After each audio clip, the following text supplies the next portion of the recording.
we're going to take a look at a baritone and a 7-string and see which one will suit you the best if you play heavier music.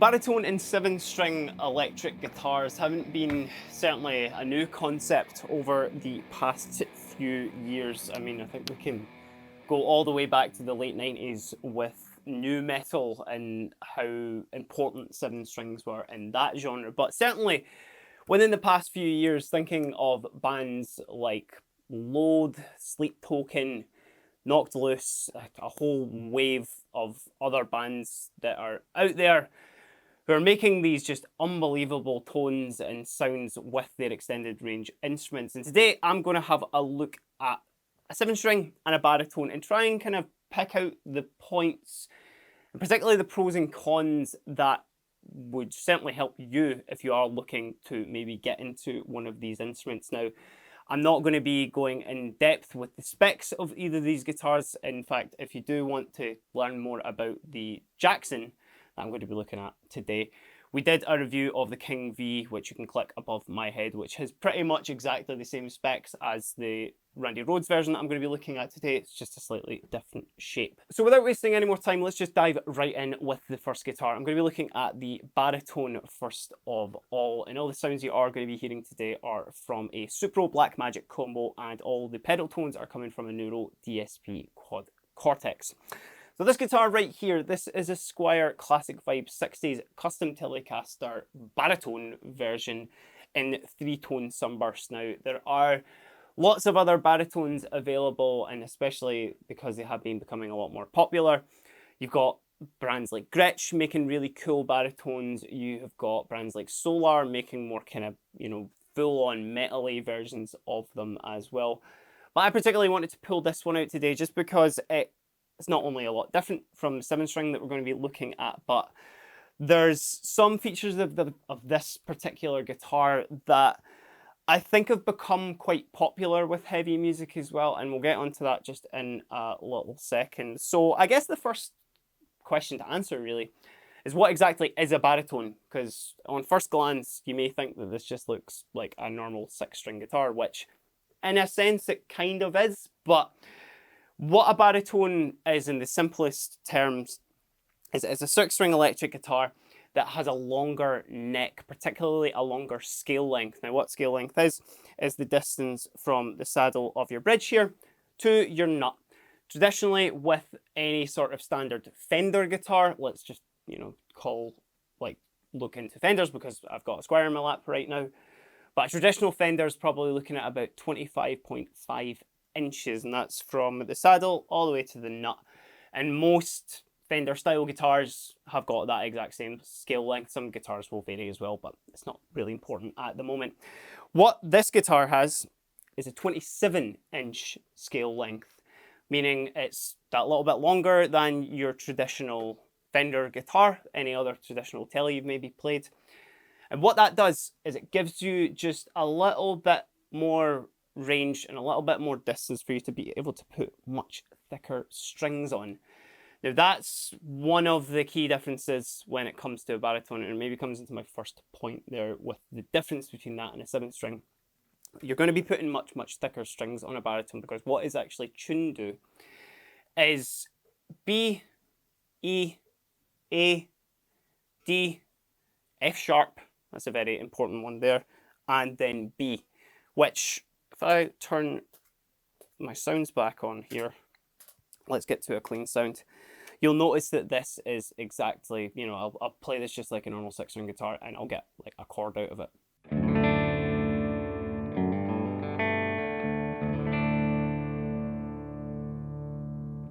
As you'll have heard, obviously, in the intro for this as well, is you are getting some really low notes out of this. I mean, here's your low B, which is obviously traditionally an E. And actually, it's a good sort of system on the way that the baritone is tuned is that second string. It basically turns into your E, so you can kind of think of it like your traditional tuning is from like this string downwards. But that's something that we'll get onto more with the 7th string, because I feel with a baritone, the biggest thing with it really is that it's exactly the same as a traditional 6th string in the sense of playing it. You know, all your frets are the same on this. It's got 22 frets on it. It is that little bit longer, so you're going to feel like you're maybe just that little bit further down, but you know, you can play all your favourite songs just tuned like 5 steps below in B. And obviously what this means you can do as well is you can actually drop tune as well, which I can probably...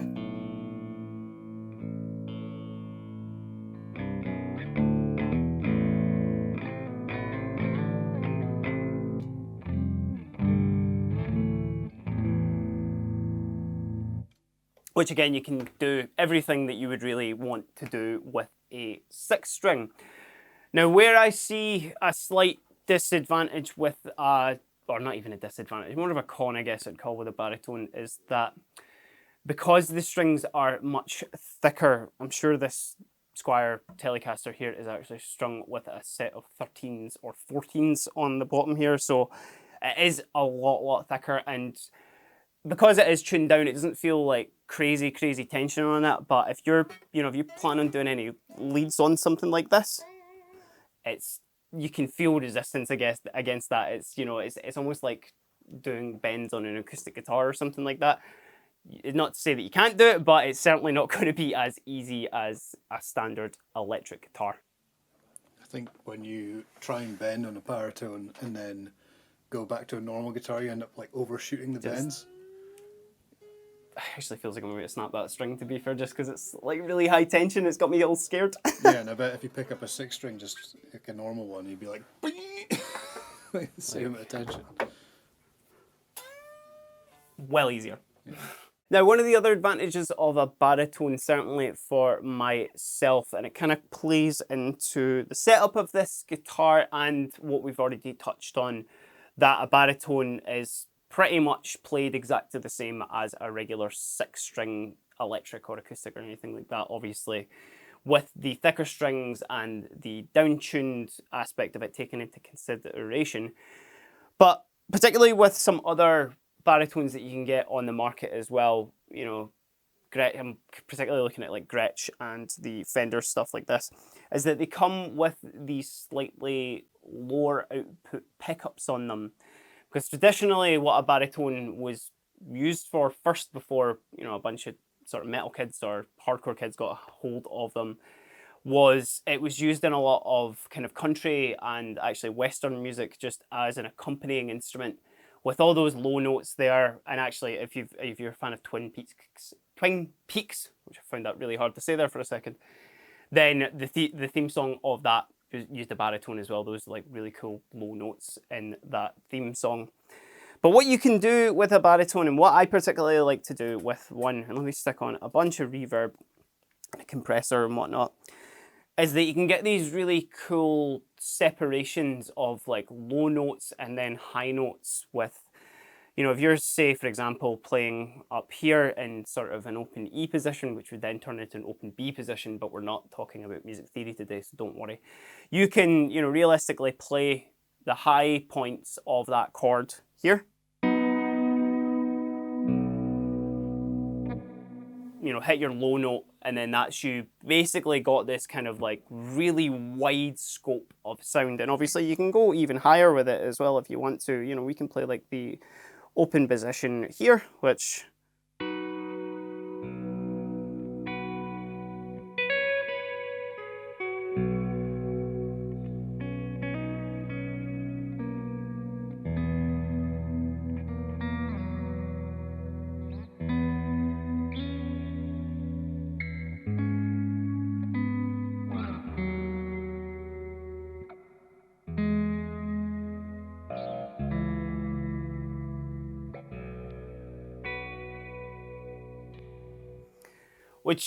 I can just do that for hours and hours and hours, because that just sounds so fun. You stick a lot of reverb on there, sync a bunch of delay, and you've kind of got like almost kind of piano quality to your instrument. I know Aaron being a big fan of baritones as well, his favourite sort of thing, and sorry for speaking for you, mate, but your favourite thing is absolutely reverb, delay, let that go on for as long as possible and just let the instrument just sing, basically. That's just me hiding behind the reverb and delay. And then also my other favourite being the octaver in a single coil. We'll maybe do that a bit later as well. And also, don't reveal the secrets that we're hiding behind the reverb in here, man. I am. I'm personally always hiding behind it. I'm scared to play dry. So crutches aside, obviously, with that, I'm sort of a sucker for it as well, for hiding behind reverb. But another thing when it comes to the single coil sort of loaded baritones as well, and you'll see this with some more modern bands that are around these days, is that there's a certain sound that comes with heavy tones and single coils, and especially low-tuned ones as well. Anybody who's maybe getting into guitar maybe associates, right, humbuckers for heavy tones, single coil for clean tones, or, you know, rock or anything like that as well. But when you're going this low on an instrument and you really want to just like cut through as well, because, you know, traditionally these kind of like lower sort of frequencies are more, you know, kind of akin to a bass guitar. And for that, they've kind of got that covered with the low end. So you're probably wanting to kind of be a lot like higher end in terms of your frequency. You know, like if you're dialing in a tone for this, you maybe want to go a bit like higher on the treble. In the start there, you know, I was playing this on exactly the same tone as I was playing on the 7-string, but let's stick our big distortion tone back on and I'll show you how it kind of, you know, what I mean just about it, like really, really cutting.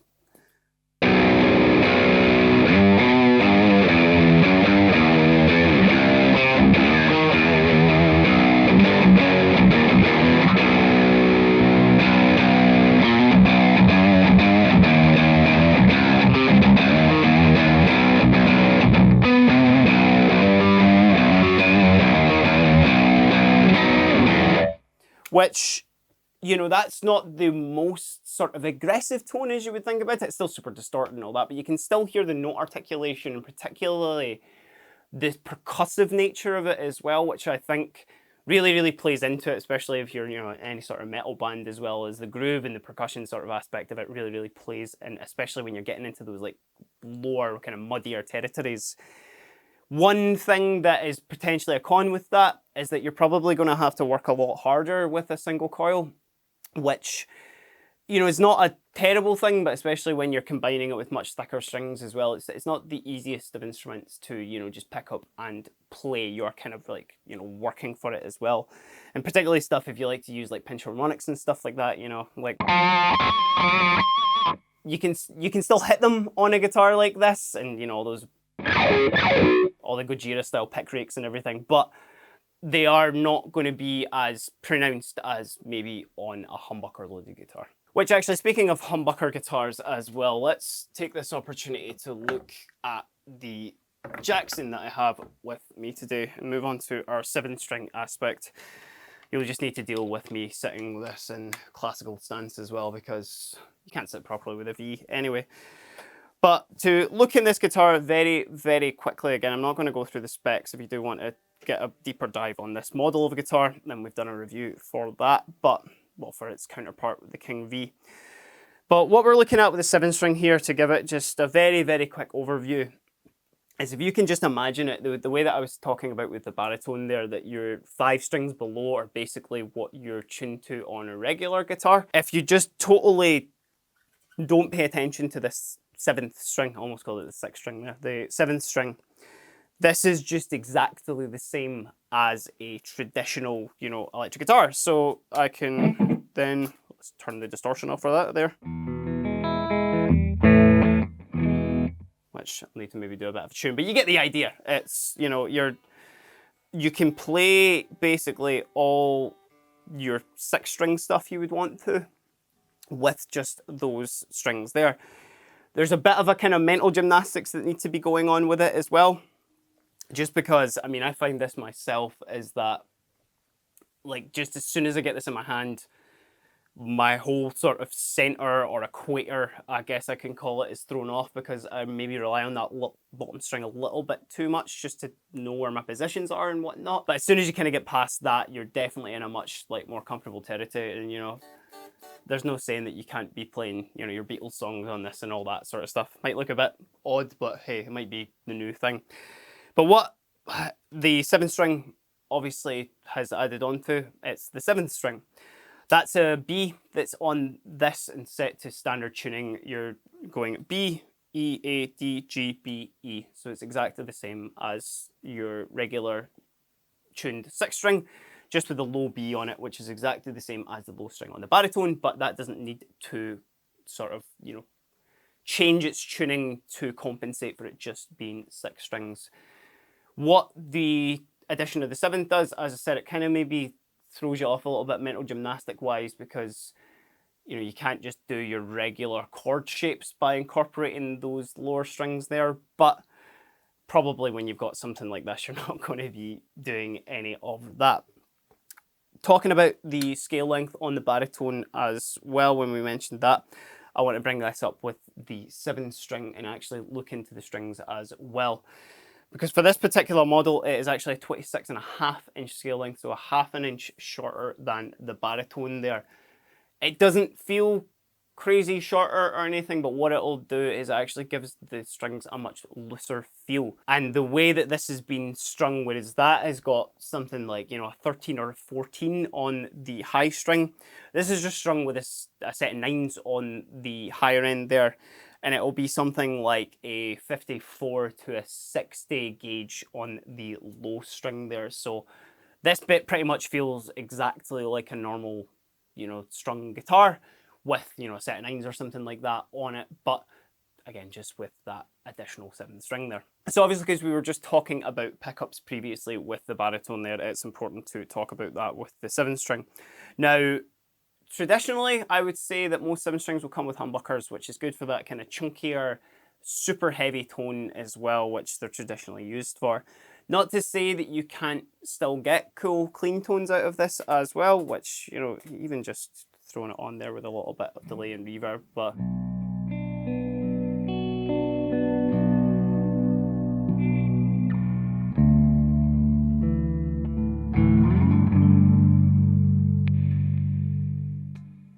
worth obviously EQing your guitar for those much kind of lower frequencies, and with a humbucker, especially up at the neck position there, it can get a bit muddy, get a bit flubby as well.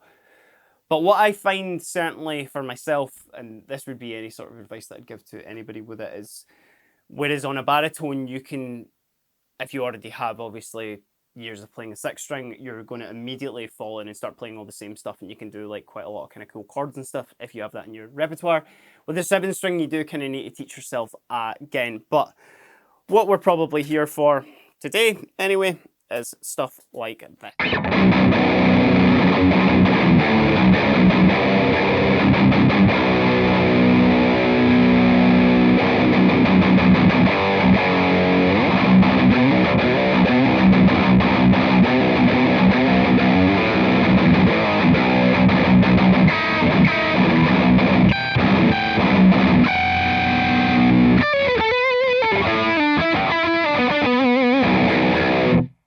Which, you'll notice when I was playing that there is that you still have access to all those really, really high notes that you would expect with a standard tuned 6th string, which if you're a fan of any of those like discords, chaos chords, whatever you want to call them, which a lot of kind of metal bands use as well, is you can still get that real big separation of like a big low note and then one of those just to really, make the hairs on your audience back of their neck stand up. But with, a 7th string, as I said, it takes just that little bit extra sort of learning with it. But what you'll find is if you do plan on playing leads and all that sort of stuff as well, that it's always really good to have, that additional sort of higher string there. If we're looking at it, from sort of the baritone perspective, that this would be your first 6 set of strings.